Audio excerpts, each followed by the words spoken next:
Hello students, welcome to this module, which is part 6 of the topic on complex numbers and analysis, which is part of the course CHE 641 at IIT Kanpur. This module is about two important things. We're going to discuss an important idea of Laurent series and the notion of a residue, right, which plays a very important role in integration of complex functions. Okay, and this has far-reaching consequences in the evaluation of Fourier transform, Laplace transform, and so on as we go along. Okay, now before I discuss Laurent series, I'm going to briefly discuss the notion of singularities. Singularities are isolated points in the complex plane where the function f of z is not analytic. There are three types of singularities, or four types depending on how you look at it, that can be identified. First is called a removable singularity. A removable singularity in essence is really not a real singularity. For example, if I say f of z is sine z by z, okay, if I put z is equal to 0, this function becomes of the 0 by 0 form. But we know even from functions of real variables that limit z tends to 0, f of z is 1. So we may say that f of z is equal to 0 is 1 and define this function perfectly well. So this is, if you have a singularity like 1 over z, but then you have to worry about what the numerator is, and you can figure out whether the singularity is really there or it's just a removable singularity. So a removable singularity is not really a singularity. Okay, now one of the most important singularities is what is called a simple pole. What is a simple pole? Suppose I have a function f of z, and let's say near a point z is equal to a in the complex plane, f of z takes the following form: c minus 1 upon z minus a plus summation n equals 0 to infinity c n z minus a whole to the power n. Let's say the function takes this form near the point z is equal to a. Okay, now this part of the function is called the regular part of f of z, okay, because it is a convergent power series, hopefully, because f of z is this part is analytic, okay, and this is called a singular part.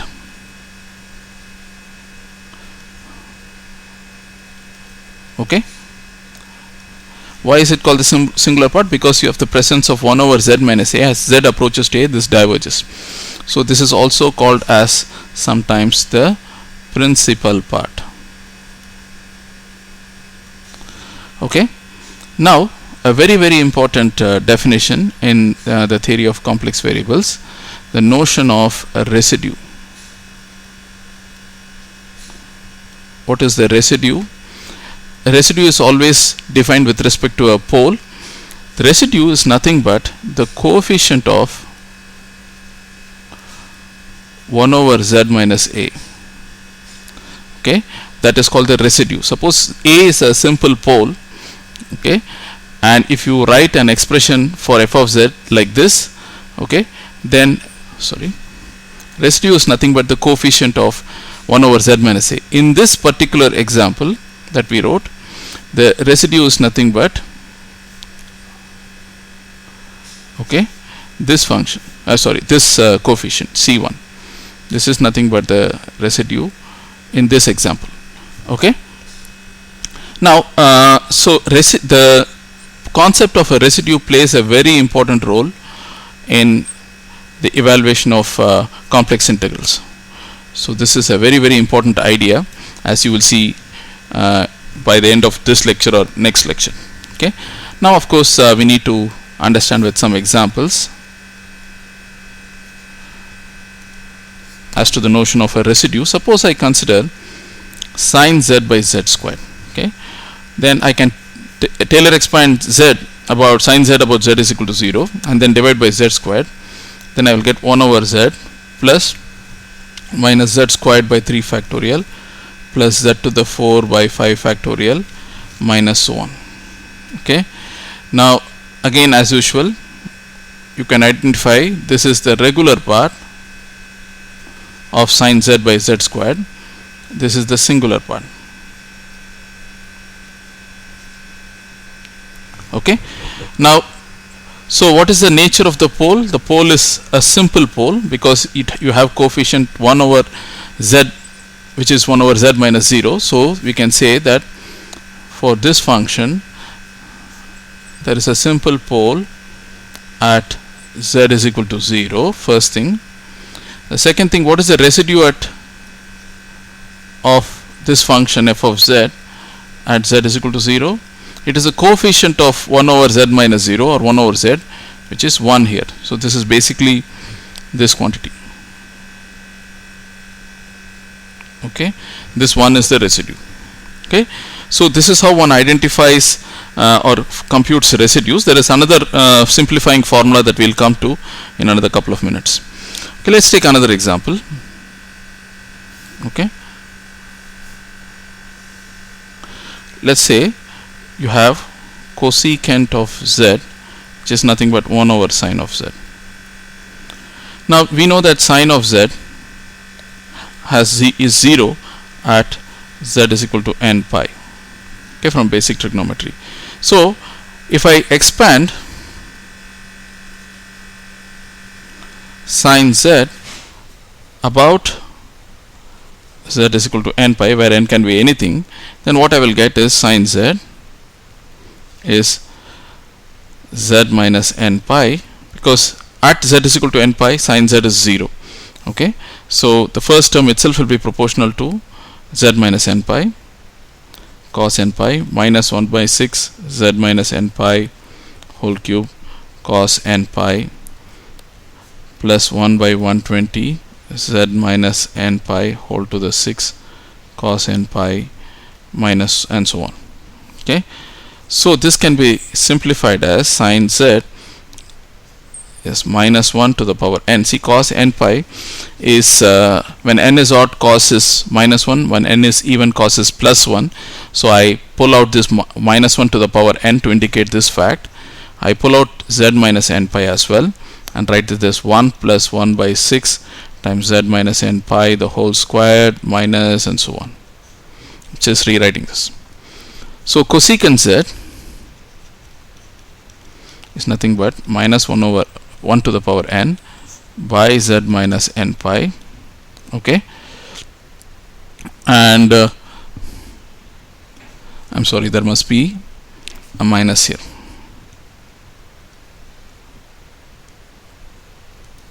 Okay, there must be a minus here.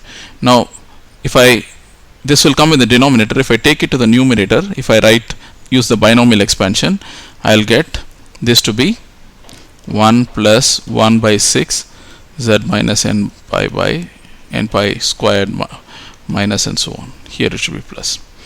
Okay, I'm using the binomial expansion of 1 over 1 minus and so on, right? Now we take a new page. Therefore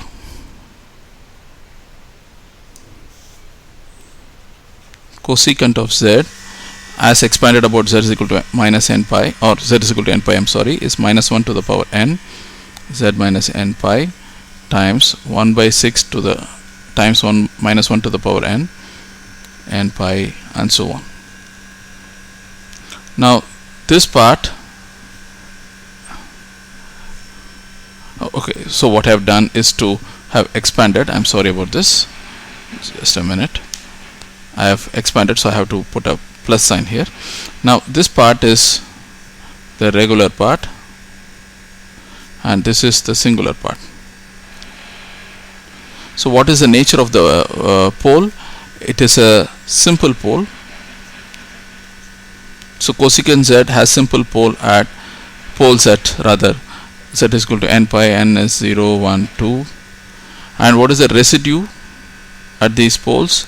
Is nothing but the coefficient of 1 over z minus n pi. So that becomes the residue is simply minus 1 to the power n. Okay, so this becomes the pole. This is how one identifies poles and residues. Now there are simplifying formulae, as I told you, to find the poles and residues. So let me just write it down. So the residue is often denoted by the symbol simply res at z is equal to a. F of z is defined as c minus 1. This is definition. The coefficient of the term 1 over z minus a, which is c minus 1 in our notation, is obtained by taking the limit z tending to a, z minus a times f of z.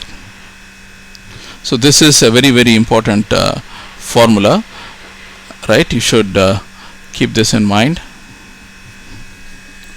Okay, let me first move this a bit.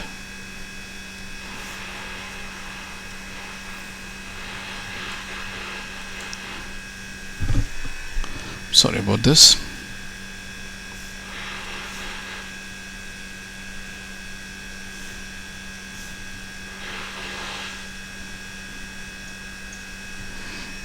Okay, so let's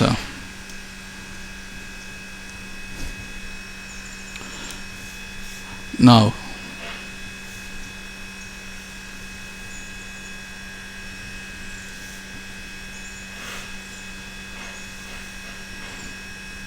so this is a very important formula, okay, in finding the residues of a complex valued function f of z at z is equal to a.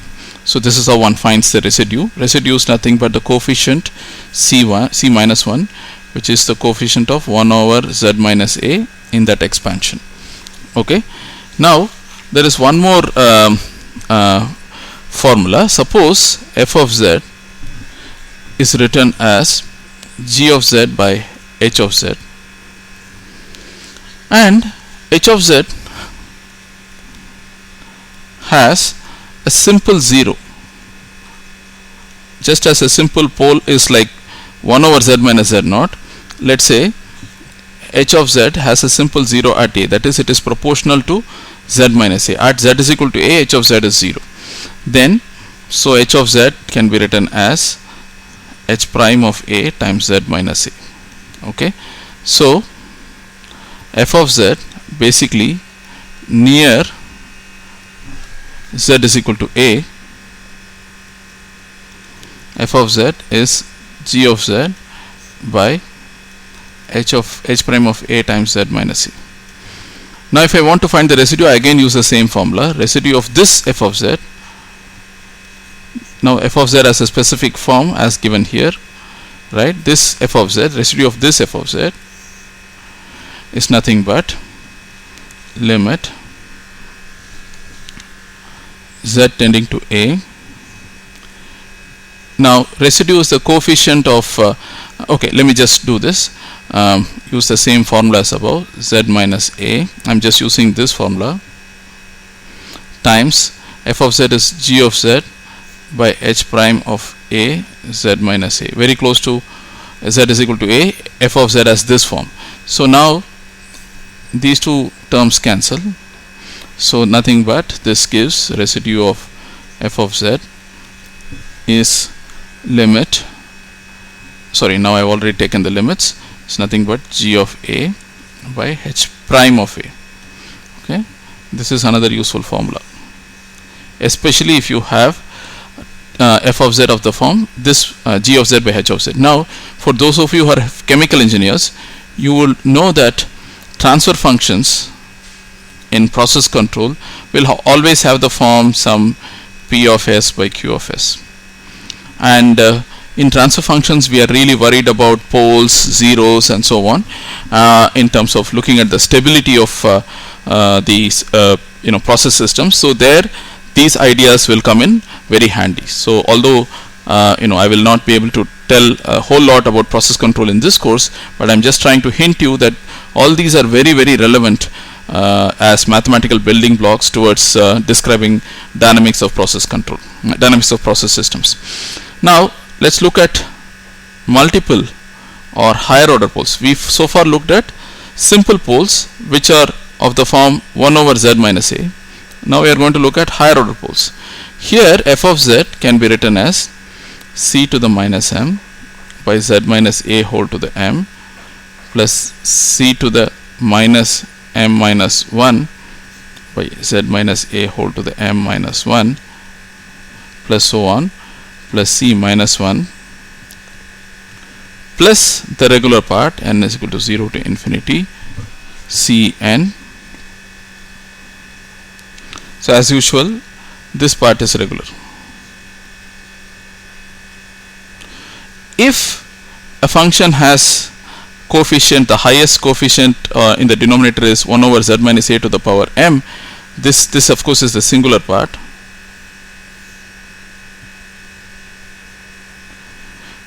Then this function is said to have an mth order pole at z is equal to a.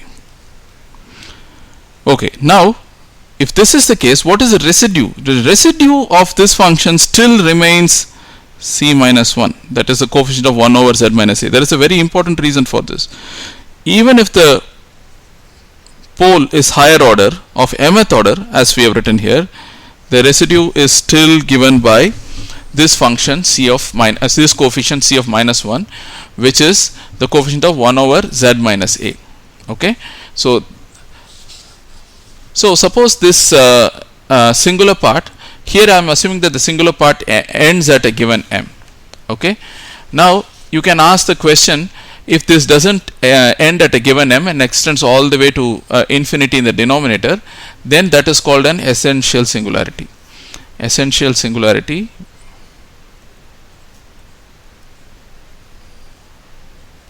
is when the function, let's say the singular part does not truncate at finite n or finite m in this case. Okay, it extends all the way to infinity in the denominator. Okay, so now let's discuss Lorentz series, but before that let me discuss what is Taylor series that we have already discussed for real variables. We can extend the notion of Taylor series for complex valued functions also, right? If f of z is analytic inside and on a circle C of radius R centered at z0, then f of z can be written as summation n is equal to 0 to infinity a n z minus z0 whole to the power n. N starts from 0 and n does not have negative values because we have assumed that the function is analytic. If the function is analytic, it cannot have poles of any order, right? So that is what we have assumed. Then you can write a Taylor series. What are ANs? ANs are nothing but the nth derivative of the function f evaluated at z0 and then about which we are expanding, divided by n factorial. Okay. Now this is Taylor series, which is well known. If f of z has a singularity at z0 inside C, then cannot use Taylor series. What do we do in this case? Let's assume that f of z has a pole of order p within C, the contour C, right, which is a circle, but is analytic otherwise. There is only one pth order pole, but there are no other poles, right? That means that if I consider a function g of z, which is obtained by multiplying z minus z0 whole to the power p times f of z, now g of z should be analytic inside C. Okay, because we have the pole is of the order 1 over f 1 the pole is pth order. That means f of z should have a term of the type 1 over z minus z naught to the power p. Now I am multiplying this thing by z minus z naught to the power p, so the higher order denominator gets cancelled out, so the function will become regular or analytic. Okay, there is no singular part in g of z, although f of z has, right? Now if g of z is analytic, then I can Taylor expand g of z, right, because that's analytics. So it's permissible to write some bn times z minus z naught to the power n.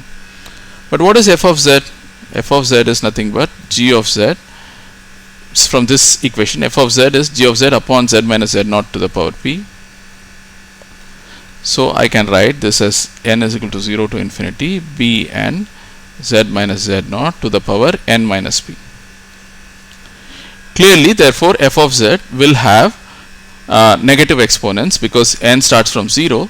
So if you expand this out, you will get what is called a Laurent series.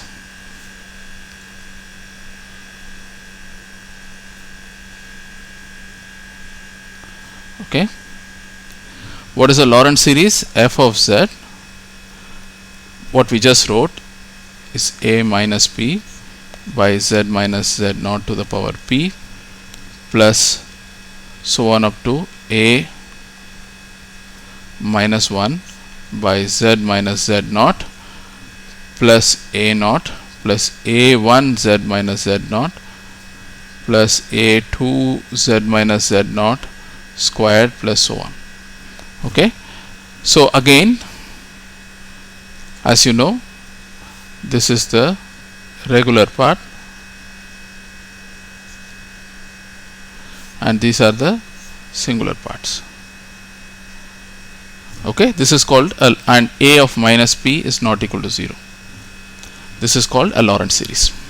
Okay, now when does the Laurent series converge? Okay, now if you look at the regular part has increasing powers of z, so you would normally expect the regular part to converge up to a point in the complex plane, and it may diverge beyond some beyond some domain. On the other hand, the singular part has 1 minus z minus z0, so you would expect it not to converge as z approaches z0, but you would expect it to converge beyond some domain. So let's assume, let's assume two circles. Okay,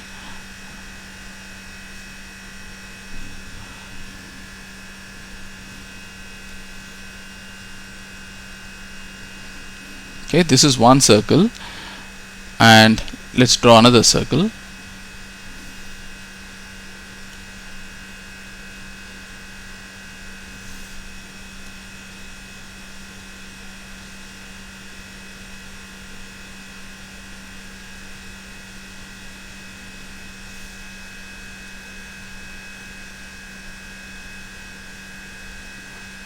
I'm just placing it properly.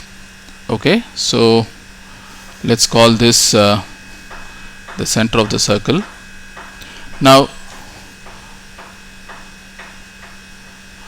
let's call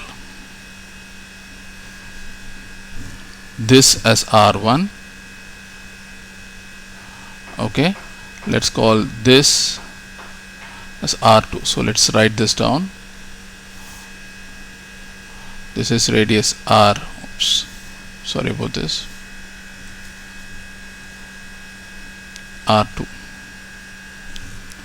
Okay, now for the regular part, and this is the point z0, the regular part converges for mod z less than R1, while the singular part converges for mod z greater than R2. That means if R1 is greater than R2, then the Laurent series will converge in an annular region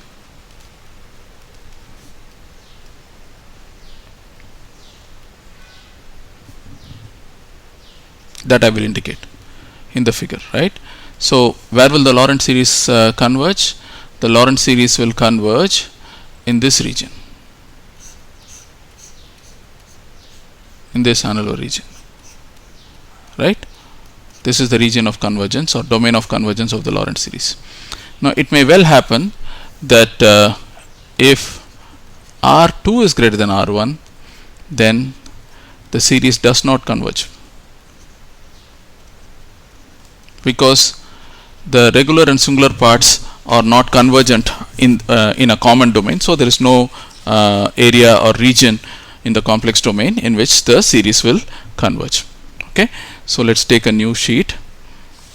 Right, so just as you had, if I have f of z as 1 by z minus z naught to the power p, such a term is called a pth order pole, right?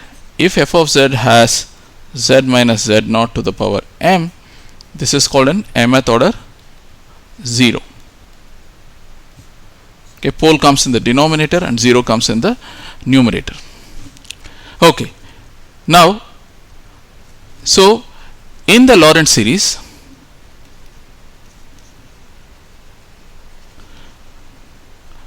if the singular part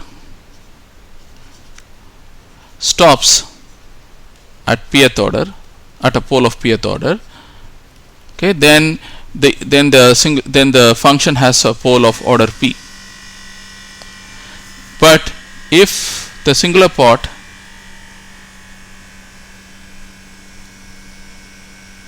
does not converge, extends all the way to infinity, this is called, as I told you, an essential singularity.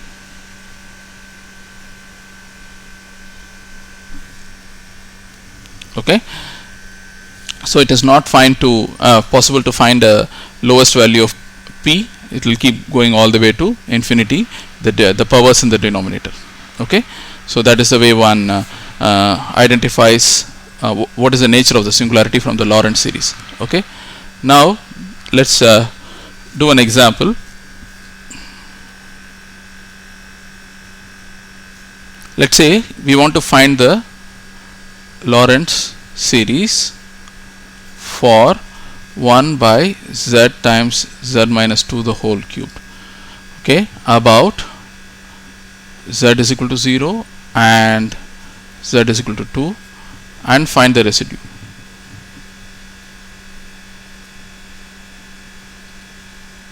Okay, now usually it is convenient to write instead of z minus 2, you would like to write it as z 1 minus z by something, so that you can expand it in binomial series, right? So you will, therefore I am going to write this as minus 1 by 8z times 1 minus z by 2 the whole cube. So I am just rewriting the same thing here. Now I can do a binomial expansion about z is equal to 0, minus 1 by 8z times 1 plus minus 3 times minus z by 2 plus minus 3 times minus 4 times 2 factorial times minus z by 2 the whole squared plus so on. Okay, so from out here, let me expand this once. So this is minus 1 over 8z minus 3 upon 16 minus 3z upon 16 minus 5z squared upon 32 minus so on. Okay, so what is the pole here? The pole is obtained by looking at this term.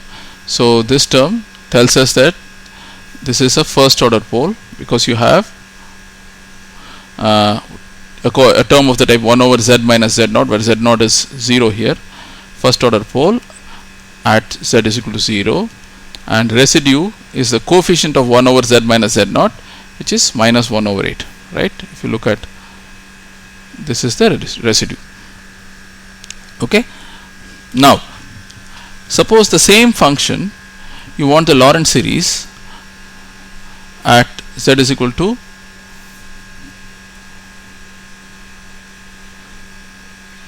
about z is equal to 2, then just for convenience, you write z minus 2 is equal to zeta, or z is equal to 2 plus zeta, and then you write f of z is nothing but 1 over 2 plus zeta times zeta cube. So you can again use binomial expansion if you write this as 1 plus zeta upon 2. So this is nothing but 1 over 2 zeta cube times 1 minus zeta upon 2 plus zeta upon 2 the whole squared minus zeta upon 2 the whole cube plus and so on. Okay. Now again I have to expand this out, and then I will get 1 over 2 zeta cube minus 1 over 4 zeta squared plus 1 over 8 zeta. Remember, zeta is z minus 2. Okay. Minus 1 over 16 plus zeta over 32 minus and so on. So just by inspection, this is the regular part and this is the singular part of the Lorentz series. Now what is the residue? Remember, what is the type of the pole? It is a third order pole because you have 1 over z minus 2 the whole cube. So third order pole of third order at z is equal to 2 or zeta is equal to 0. Now what is the residue? Residue always remains the coefficient of 1 over z minus z naught, or 1 over z minus 2 in this case. Here it is 1 over zeta. So the residue remains just this. Okay. So sorry about this. The residue of this function about z is equal to 2 is still the coefficient of 1 over z minus 2. It's 1 over 8. Okay. So this is all about Lorentz series. Now I want to change a bit and then go to towards introducing you to complex integrals. It's a very, very important topic.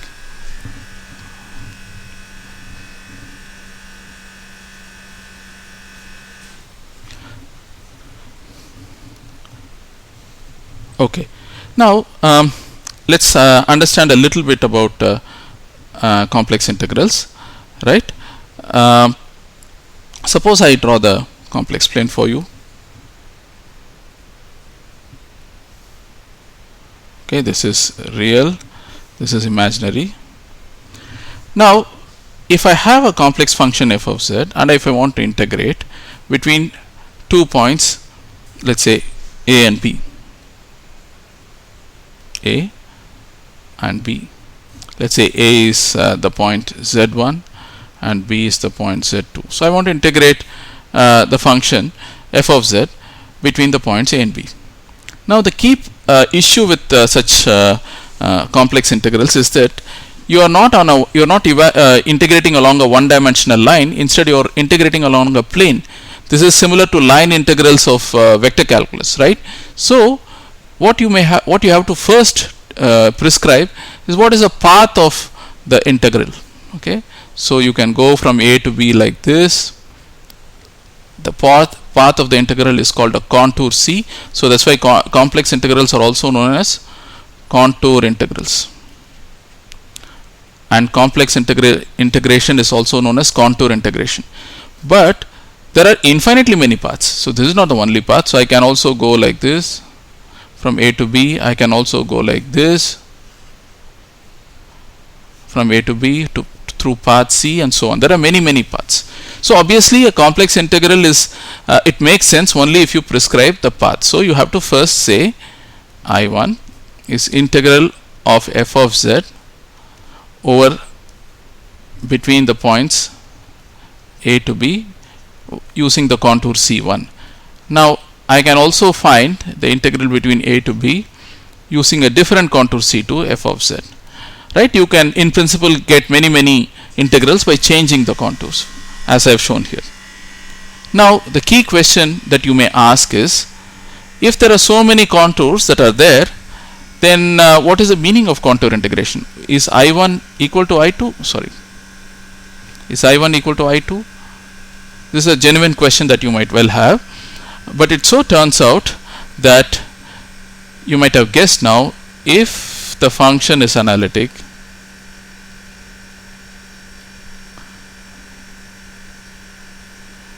then the integral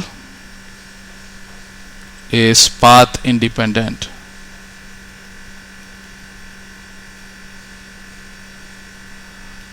We will show this result in detail, but just wanted to motivate you by giving you this throwing this question at you and then telling you why we are so obsessed about analytic functions, right?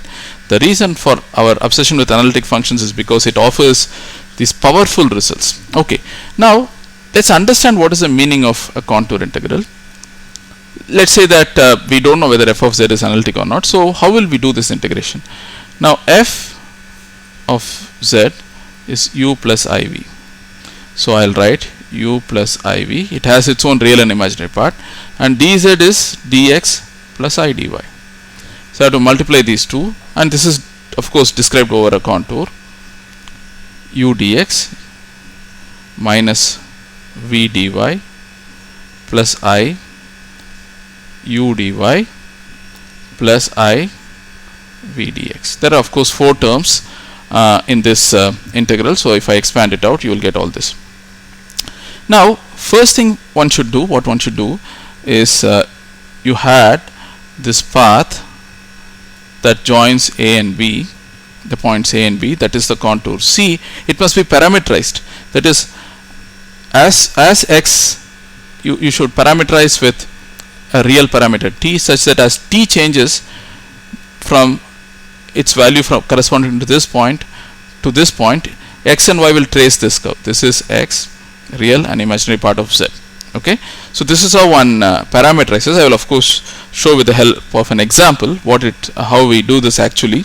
So now t will, let's say, take from alpha corresponding to point A to beta, then this will become u dx dt minus v dy dt plus I u dy dt plus I v dx dt.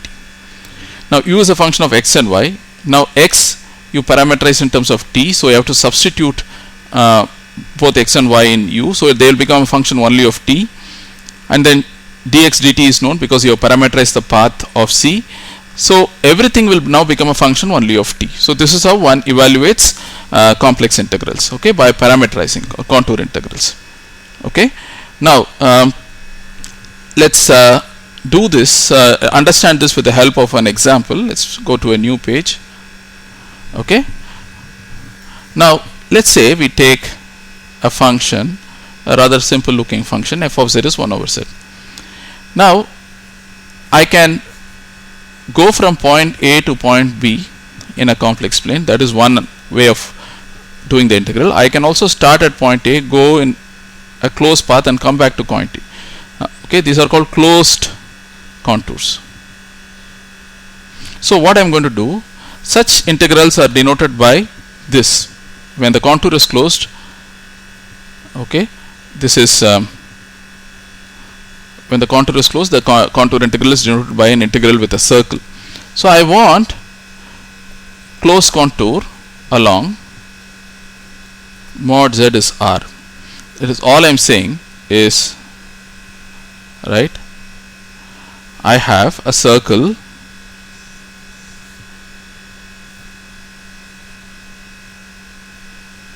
of radius r. Oops, I'm sorry about this.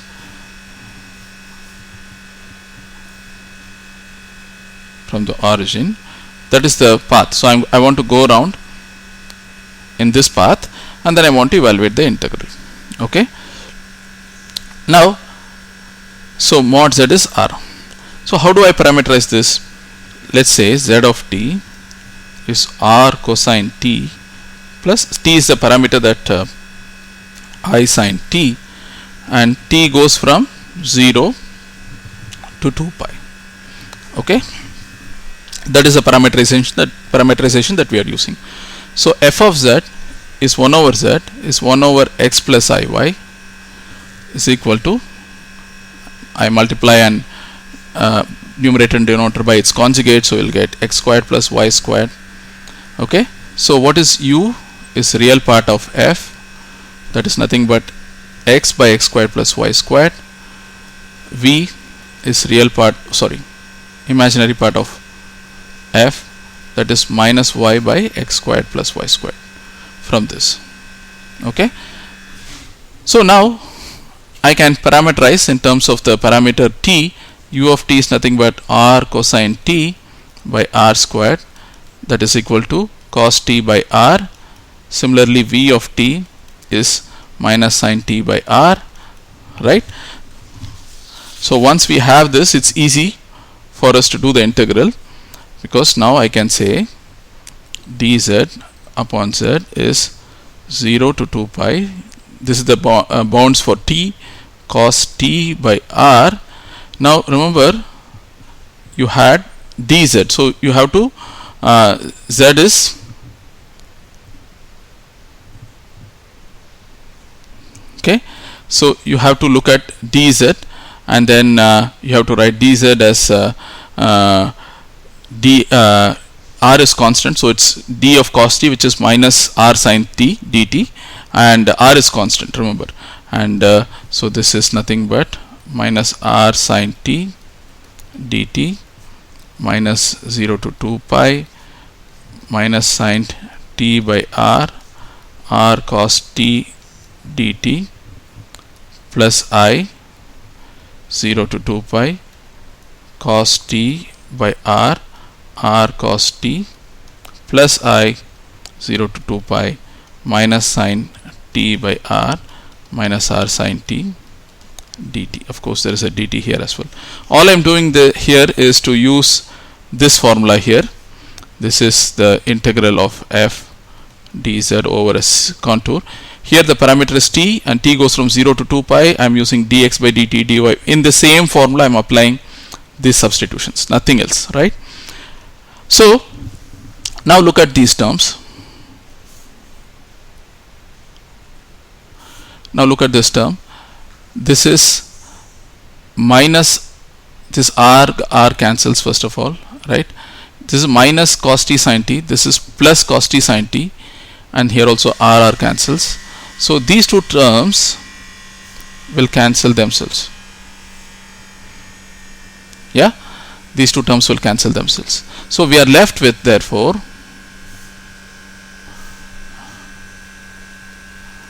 is nothing but I times, so here also r will cancel, this r will cancel with this r, and the minus minus will become plus. So I times 0 to 2 pi cos square t plus, okay, let me use the same color, I times 0 to 2 pi cos square t plus, there is I here and I here, I am pulling out that I here, right, t dt. So this is nothing but, this is 1, cos squared plus sin squared is 1. So this is simply 0 to 2 pi dt, which is 2 pi, so 2 pi I.